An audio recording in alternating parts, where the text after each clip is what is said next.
জন্মাষ্টমীর প্রীতি শুভেচ্ছা ও আন্তরিক অভিনন্দন তোমাদের সকলকে। আজকের দিনে ভগবান শ্রীকৃষ্ণ আমাদের এই ধরাধামে আবির্ভাব হয়েছিল, তো সেই জন্য আমি প্রথমে চলে আসলাম রাধা কুঞ্জ বিহারী মন্দিরে। এরপরে যাব আরেকটি মন্দিরে, কোন মন্দিরে যাব সেটা তোমরা পরে জানতে পারবে। এই ভিডিওটি কন্টিনিউ দেখো। এবং এই মন্দিরে হোমযজ্ঞ হচ্ছে, পুজো হচ্ছে, আর অনেক কিছুই হচ্ছে, সবটা তোমাদেরকে তুলে ধরবো। তোমরা ভিডিওটি প্রথম থেকে শেষ অবধি দেখতে হবে। রাধা কুঞ্জ বিহারী মন্দিরে প্রবেশ করার এটি হচ্ছে আসল গেট। তো এটা দিয়ে আমরা আস্তে আস্তে মন্দিরের ভিতরে প্রবেশ করলাম এবং সামনেই দেখতে পেলাম এখানে একটি হোমযজ্ঞ হচ্ছে এবং সামনেই শ্রী রাধাকৃষ্ণের একটি ছবিও কিন্তু আছে। তো দেখো, এই হচ্ছে শ্রী রাধাকৃষ্ণের একটি ছবি, আর এখানে অনেক ধূপদানি বা মোমবাতিও রাখা আছে। আর দেখো, এখানে একজন বসে বসে যজ্ঞ করছে এবং যজ্ঞের মন্ত্র পাঠ করে এই যজ্ঞটি কিন্তু এখানে হচ্ছে। মানে অনেক আগে থেকেই এখানে হোমযজ্ঞ হয়েছে। আর এখানে দেখো, বাজনা বাজানোর জন্য অনেকেই এখানে এসছেন। আর এই বেলুন দিয়ে সাজানো একটি গেট, ভেতরে প্রবেশ করলাম আসল মন্দিরের ভেতরে, মূল জায়গা। এখানে অনেক ভক্তরা আছেন। আর সামনে আমার প্রভু, আমার বাঁকে বিহারী শ্রীকৃষ্ণ গোবিন্দ দেখো বিরাজ করছেন। আজকে কি খুশি উনি, আজকে ওনার জন্মদিন।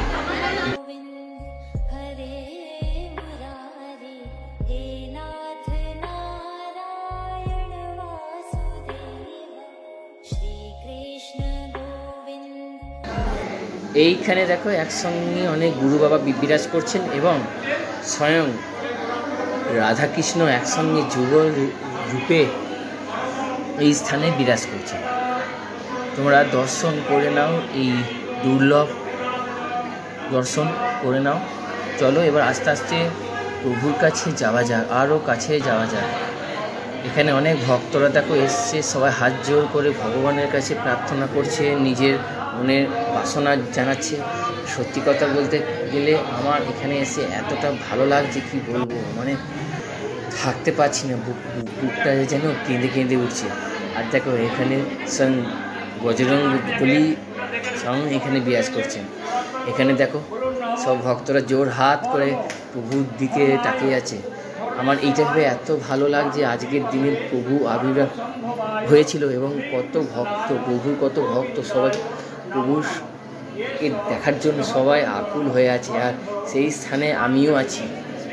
আহা, এক স্বর্গীয় অনুভূতি। বন্ধুরা, আমি আমার নিজের অনুভূতি তোমার সঙ্গে আমি শেয়ার করলাম। তোমরা কমেন্ট বক্সে অবশ্যই কমেন্ট করো।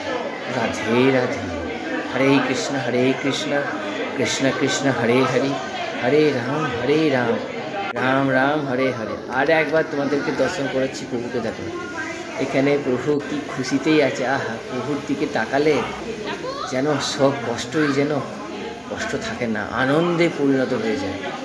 সত্যি এক অপার্থিব সুখ, এক অপার্থিব আনন্দ, যা বলে বোঝানো তো সম্ভব নয়, শুধু অনুভব। তাই না বন্ধুরা? আমি ঠিক বললাম তো? তোমরা কমেন্ট বক্সে আমাকে জানিও। এরপরে তোমাদেরকে আমি প্রভু শয়ন এই জায়গাটা দেখাবো, অর্থাৎ এখানে উনি ঘুমন, এই হচ্ছে ওনার বিছানা, এখানে উনি ঘুমন মানে শয়ন দেন। তো এটা দর্শন করাও অনেক ভাগ্যের ব্যাপার। তো সেই জন্য তোমাদেরকে আমি এক ঝলক দর্শন করিয়ে দিলাম। আর একবার তোমাদেরকে প্রভুকে দর্শন করিয়ে দিই। এরপরে আমি যাব রাধা বল্লভজিউ মন্দির। সেই মন্দিরটা খুব সুন্দর, সেখানেও প্রভুকে খুব সুন্দরভাবে সাজানো হয়েছে। শুধু প্রভু নয়, মন্দিরটাকেও খুব সুন্দরভাবে সাজানো হয়েছে। তো দেখো, হোমকুণ্ডের আগুন কিন্তু এখনও জ্বলছে।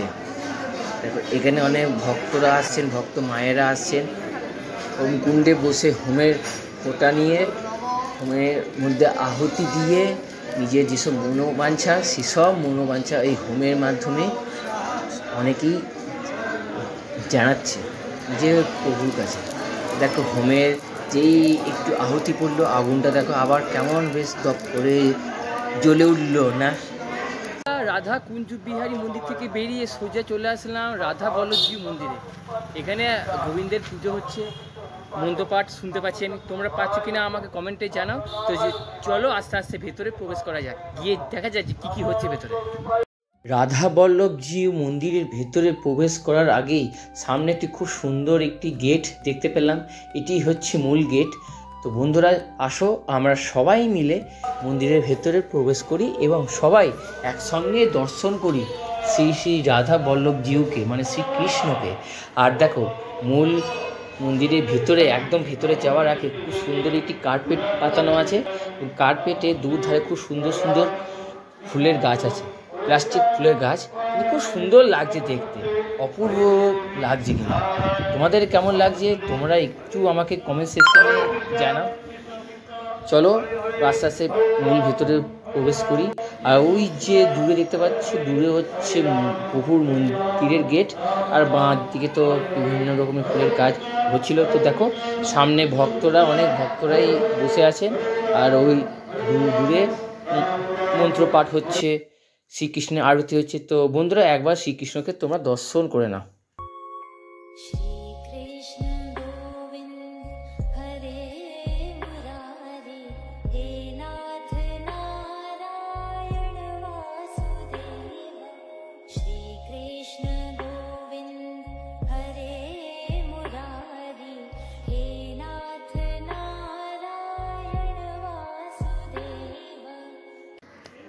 বন্ধুরা ভগবানকে আমি তোমাদেরকে আর একবার দর্শন করেছি আজকের দিনে। তোমাদেরকে আমি মন ভরে ভগবানকে আজকে দর্শন করাচ্ছি। এটা আমার একটা সৌভাগ্য যে আমি তোমাদেরকে দর্শন করাতে পারছি, কারণ ভগবানের ইচ্ছা না হলে তো কোনো কিছুই সম্ভব নয়।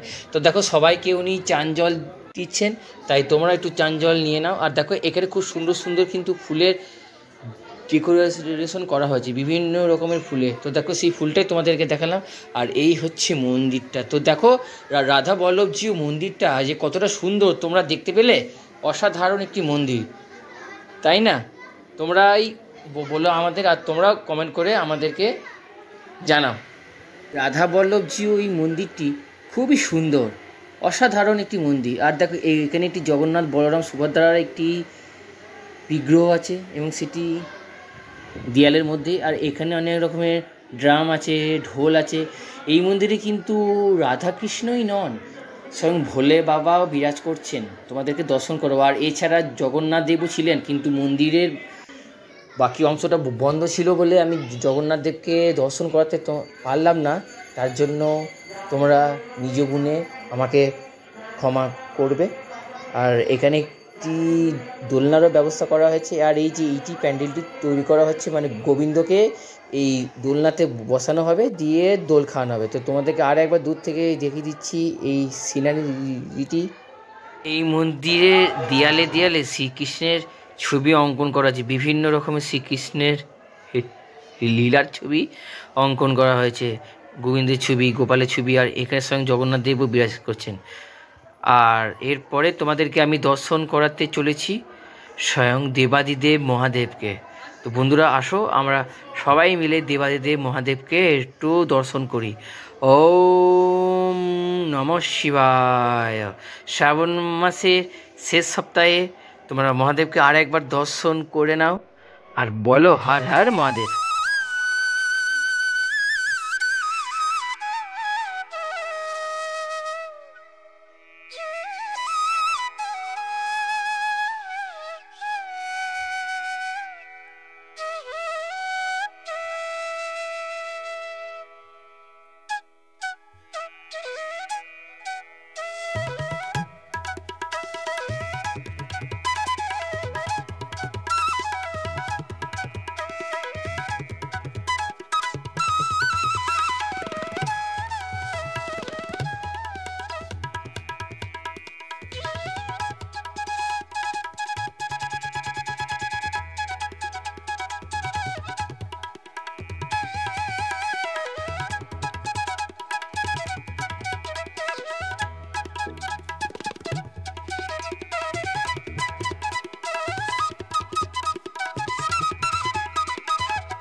সাধারণ জায়গা, মনটা পুরো আনন্দে ভরে যাচ্ছে। আর আমি স্বয়ং কৃষ্ণ দাস, তো আমার তো দারুণ লাগছে।